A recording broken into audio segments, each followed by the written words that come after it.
Monsieur Ballarin, bonjour. Bonjour Paul. Merci de m'accueillir. Nous sommes ici pour parler un peu de Détroit et de l'immobilier de Détroit. Oui.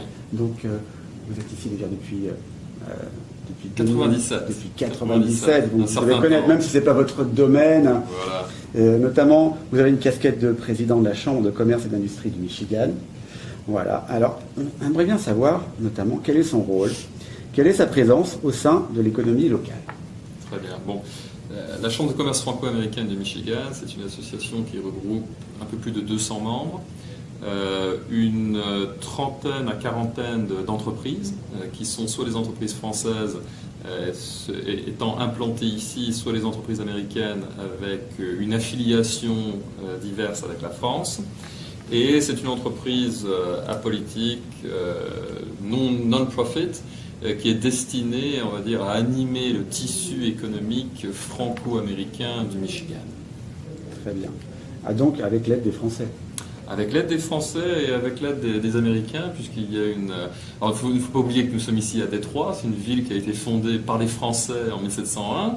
Donc il y a aussi un creuset historique, un creuset de... C'est Cadillac. Hein, c'est Cadillac, voilà, c'est Antoine de la Motte Cadillac qui a fondé la ville. D'où le nom de Détroit. D'où le nom de la marque Cadillac aussi. Oui, voilà. aussi. Il y a beaucoup d'influences françaises dans le coin.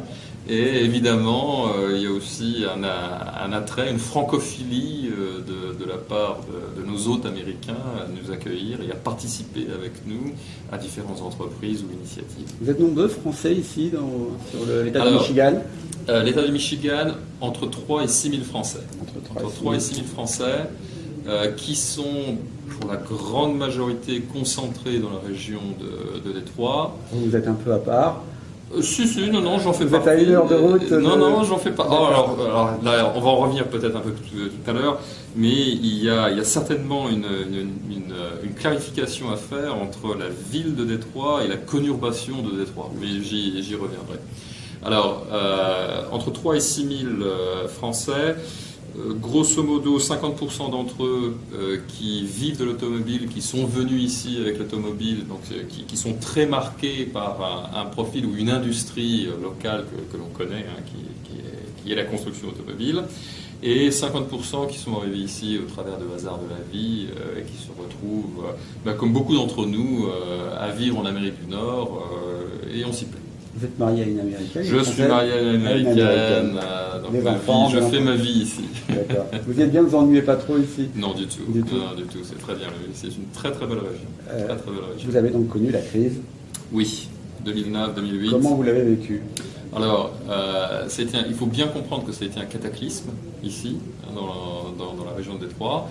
Ce que j'ai cité comme étant peut-être aujourd'hui une force, hein, à savoir la présence forte de l'industrie automobile, a été un grand talon d'Achille au moment de la crise 2009. Les volumes automobiles se sont effondrés. Il y a eu une restructuration dramatique au sein des constructeurs automobiles ainsi que de leur équipementier qui s'est répercuté dans l'ensemble de la société. Donc ça a été un choc considérable, hein, pour l'agglomération de Détroit, cette crise de 2009. Maintenant, ça a aussi été le moyen pour ces constructeurs, ces équipementiers de se restructurer, de créer des conditions économiques pour eux pouvoir engranger des succès à l'avenir. Et on le voit aujourd'hui, où l'industrie automobile se porte très très bien, se porte au mieux qu'elle n'a été depuis très très longtemps. Le niveau de l'emploi est très élevé, à savoir que la situation de chômage que l'on avait connue en 2009 est complètement résorbée, et ça s'est traduit évidemment au niveau du marché de l'immobilier, avec une croissance de l'immobilier sur l'ensemble de l'agglomération. Voilà, venons-en donc à l'immobilier. Une petite parenthèse, donc la croissance démographique de Détroit. Je suppose que beaucoup de gens pendant la crise sont partis, d'accord, il n'y avait plus de travail, ou très peu, et donc je pense maintenant qu'ils reviennent. C'est d'accord. Correct. Voilà. C'est correct. Donc, alors, une grande... Vous embauchez, vous qui êtes dans l'automobile, voilà, vous embauche. Embauchez, je suppose qu'ici tout le monde embauche. Tout le monde embauche. Donc une distinction à faire, une clarification. Pensez à Détroit comme, on va dire, la conurbation de Lille. à savoir qu'il y a une ville, le centre historique, qui s'appelle Détroit, et autour de Détroit se situe une multitude de villes qui forment une immense conurbation. La situation de la ville de Détroit et la situation de l'agglomération de Détroit sont deux choses différentes. La ville de Détroit a connu une baisse de population, on va dire, de manière régulière depuis la fin des années 60. En 2010, le census mettait la population de Détroit à 713 000 habitants. Et ce que l'on peut observer aujourd'hui, sur la base des premières estimatives de 2015, c'est qu'il y a soit une stagnation de cette population, donc elle ne décline plus, soit une légère inflexion positive de cette population. On peut voir dans les derniers chiffres que la population augmente petit à petit maintenant. Voilà, donc on a véritablement un retournement de situation, un déclin qui a été enclenché à la fin des années 60 est aujourd'hui stoppé, voire renversé. Et lorsqu'on regarde l'agglomération de Détroit, on voit une population plutôt stable ou en croissance. Alors, la crise de 2009 a créé un exode, un solde migratoire négatif, pas seulement pour Détroit, mais pour l'ensemble de l'État du Michigan, qui a principalement profité aux États du Sud, Texas, Floride, mais qui aujourd'hui est également en train de s'inverser avec une plus grande attractivité de l'emploi au Michigan, des meilleurs salaires qui ramènent des personnes ici dans l'État. La faillite de la ville de Détroit y est pour quelque chose. Ça a apuré un peu les dettes, bien sûr. Oui. Alors la ville de Détroit est une ville où vous avez, on va généraliser, ce n'est pas le cas partout, mais des populations à faible revenu et qui sont très fortement consommatrices de services publics. Donc, les finances de la ville étaient, on va dire, difficiles à mettre en œuvre avec cette base que je viens de citer. La ville de Détroit a réalisé une banqueroute en 2013, épongé des dettes qui étaient colossales, qui étaient de l'ordre de 18 à 20 milliards de dollars, et s'est retrouvé en quelque sorte avec une situation financière très saine au travers de la banqueroute, avec la possibilité de réinvestir, la possibilité de redevenir un acteur crédible aussi bien au niveau de ses administrés que des autres entités avec lesquelles il pouvait traiter. Donc il y a véritablement un renouveau financier et politique à Détroit, et qui est personnifié par le maire Michael Duggan, qui est énergique et qui n'a pas caché, je dirais, ses objectifs de renouvellement économique de la région. Ouais, justement, donc, qu'est-ce qui risque de changer avec le nouveau président ou la nouvelle présidente? Vous avez un avis là-dessus? Pas grand-chose. Pas grand-chose ne va changer. Et ce que je veux dire par là, je pense que, comme moi, vous êtes familier avec le système politique aux États-Unis, mais dans la réalité, l'État fédéral est assez peu présent dans la vie de tous les jours, que les niveaux les pouvoirs de décision est délégué au niveau local, et que entre ce qui peut se passer dans une ville comme Détroit et ce qui peut se passer dans la Maison-Blanche, il y a une très très grande distance. Donc sur des sujets d'urbanisation, des sujets sécuritaires, de police, de criminalité, sur des sujets d'incitation économique à l'investissement, etc., en fait, les acteurs locaux sont primordiaux. D'accord, quel que soit le nouveau président. Quel que soit le nouveau président. Un grand changement. Pas de grand changement, la croissance va continuer à Détroit et la croissance va s'accélérer. Très bien. Vous êtes au courant qu'il y a de nombreux investissements à Détroit, notamment des investissements immobiliers faits par des étrangers et notamment des Français. Est-ce que vous pouvez m'en dire un peu plus? Est-ce que vous connaissez des gens qui ont investi? Est-ce que vous avez entendu parler de ce type d'investissement? Alors, Détroit est devenu, dans les 3-4 dernières années, un pôle significatif d'investissement. Alors pourquoi? Parce que on est à la conjonction on va dire, d'investissement public et privé massif dans la ville de Détroit. Alors, public, par exemple, il y a un pont qui est installé, enfin qui va être installé entre 2019 et 2020 sur la rivière Détroit qui va relier avec le Canada. Il y a déjà 2 points de passage qui existent, mais qui sont engorgés, un tunnel et un autre pont. Et ce pont a pour objectif d'avoir une capacité supérieure à 26 000 véhicules de passage par jour. Le point de passage entre les États-Unis et le Canada à Détroit est l'un des plus utilisés en Amérique du Nord. Donc évidemment, il y a des travaux d'infrastructure assez importants qui sont aujourd'hui en réalisation à Détroit et qui vont permettre une croissance du commerce entre le Canada et les États-Unis. D'autres investissements publics comme rénovation de voies ferroviaires et tramways dans le centre de Détroit, le fait que la ville est banqueroute lui permet de réinvestir dans ces infrastructures. Deuxième élément, ce sont les investissements de type privé. Alors, à la fin des années 2000, on a vécu un premier boom qui était celui géré par les casinos. Alors, il y a beaucoup de casinos qui se sont installés à Détroit, qui ont permis une baisse de la criminalité, qui ont permis une hausse de l'embauche, de l'emploi local, et qui attirent une partie de la population des banlieues, des faubourgs.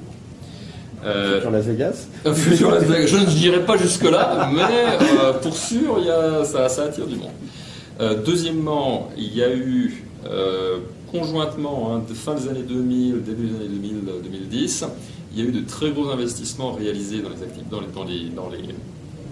les centres sportifs, enfin ce que j'appelle sportifs, les arènes, donc les Comerica Park pour le baseball, Ford Field pour le football, et on a en construction en ce moment Little Caesar Arena pour les Red Wings, pour le hockey.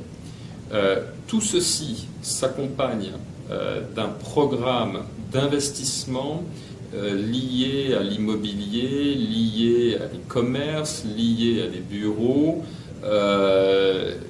Donc Christopher Illich, qui est un investisseur majeur à Détroit et qui est l'un des investisseurs derrière la mise en place du stadium pour les Red Wings, pour le hockey, a annoncé un investissement de l'ordre de 2 milliards de dollars et 52 projets aux alentours immédiats du stade. Donc, conjoncture d'investissement public et d'investissement privé fait qu'aujourd'hui, énormément d'argent arrive dans Détroit, énormément d'argent qui est destiné à des infrastructures publiques, infrastructures de transport, lieux de loisirs, mais aussi immobilier résidentiel, immobilier de commerce. Et tout le monde, le consensus, c'est que l'immobilier, ce potentiel immobilier va attirer des populations aisées, qui aujourd'hui sont à la recherche soit d'un mode de vie attractif dans le centre, avec un mode de vie urbain, proximité de commerce, de restaurants, de lieux de loisirs, etc. Et lieux de travail. Et en même temps, comme dans beaucoup d'autres villes, on s'aperçoit qu'il y a aussi des limitations quant au transport public, ou tout du moins quant au commute vers le travail. Et il y a de plus en plus de gens qui se rapprochent de leur lieu de travail étant dans le centre. Donc on a une croissance, on a un phénomène de croissance, c'est évident. L'autre élément à prendre en considération, c'est que la ville de Détroit revient de très très bas, de très très loin. Donc ça veut dire qu'aujourd'hui, je dirais pas aujourd'hui, je dirais hier, il y a 3-4 ans, on était capable d'acheter une maison à Détroit pour 5 000 $. C'était tout à fait dans les normes de pouvoir acheter sa maison pour 5 000 $. Visualisé à la télé française dans certaines émissions des maisons à 1 $. Voilà. Donc, il y a en effet des investisseurs étrangers qui se sont intéressés à la question, qui ont acheté des paquets de maisons, qui ont acheté des quartiers, des rues, et avec pour objectif, de rénover, donc d'arriver, de faire remonter ce potentiel en termes de prix de revente, faire fructifier leur argent au travers d'une location en attendant cette rénovation ou dans le courant de cette rénovation, et à horizon 5 ou 10 ans pouvoir revendre. Donc en effet, Détroit attire de plus en plus d'investisseurs étrangers. Donc lorsqu'on s'était entretenu au téléphone, je vous ai parlé d'investisseurs israéliens dont j'ai connaissance. J'ai connaissance d'investisseurs allemands qui ont investi dans Détroit.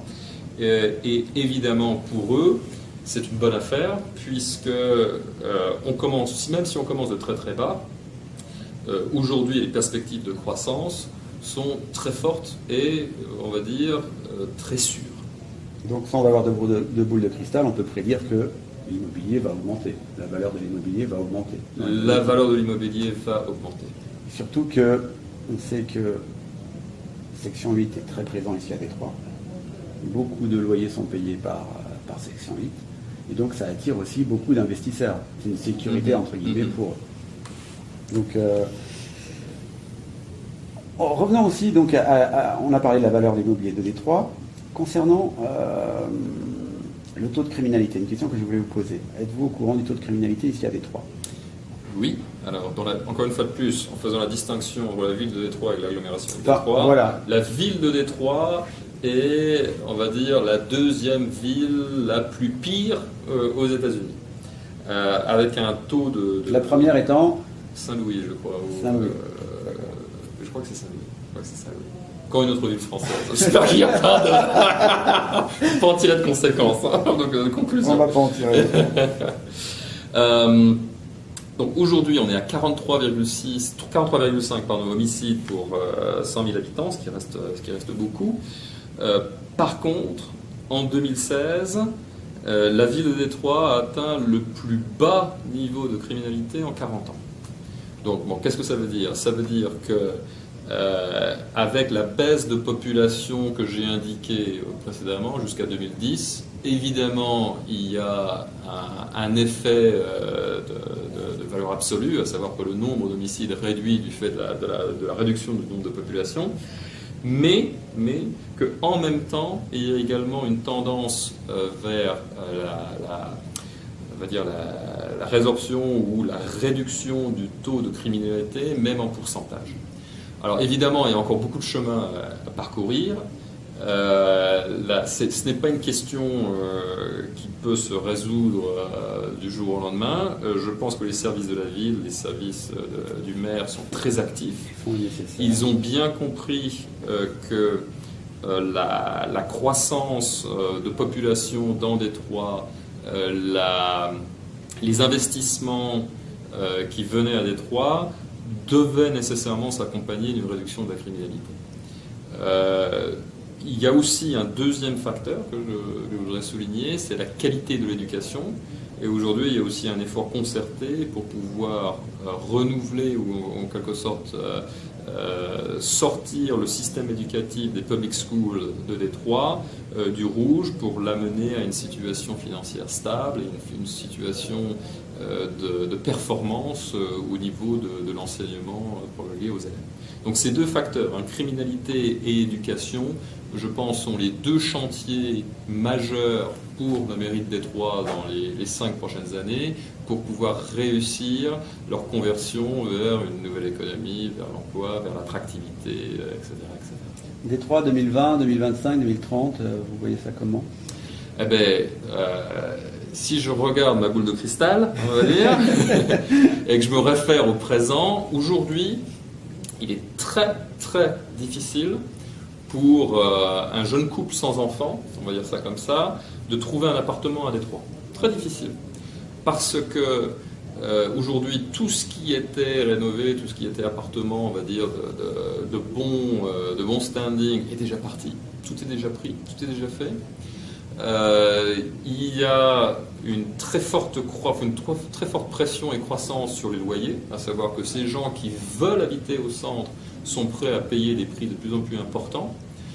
Je vois les activités sportives se multiplier, qui entraînent derrière elles les restaurants, les bars, les activités, enfin j'ai oublié aussi l'université de Wayne State, les activités culturelles, les musées. Bon, écoutez, je vois un avenir plutôt prometteur à la ville de Détroit, avec une croissance continue et avec un inversement de la courbe de population, avec un renouveau de Détroit. Alors, une chose aussi que j'ai oublié de dire quand on a parlé de communauté et de système éducatif, la ville de Détroit est quand même relativement large. Tous les quartiers ne sont pas tous égaux, à savoir que cette croissance que je viens de citer est essentiellement le fait du centre, et à partir du centre rayonne sur les quartiers périphériques. Okay. Il y a des quartiers à la périphérie de ce centre, en quelque sorte, qui restent aujourd'hui, on va dire, dans l'obscur, mais à horizon, si on s'était mis l'horizon 5 à 10 ans, on va dire l'horizon 10 à 15 ans, qui pourrait être la nouvelle frontière, qui pourrait être, je dirais, le nouveau terreau pour des investissements immobiliers, pour cette nouvelle croissance. Donc il y a encore une frontière qui recule et des possibilités nouvelles qui s'offrent. On sait qu'il y a des quartiers entiers qui ont été rasés par le maire, enfin par la municipalité. Donc maintenant, on va dire qu'il y a les quartiers deviennent de plus en plus sécurisés. On trouve de moins en moins de maisons abandonnées. Je crois qu'il y en a eu 12 000 ou 15 000 maisons qui ont été complètement démolies, puis ça va continuer. Donc on se donne rendez-vous dans 10 ans. Dans 10 ans, ça sounds good. Sounds good to me. Je vous en prie, merci beaucoup. C'est moi. À bientôt. Voilà.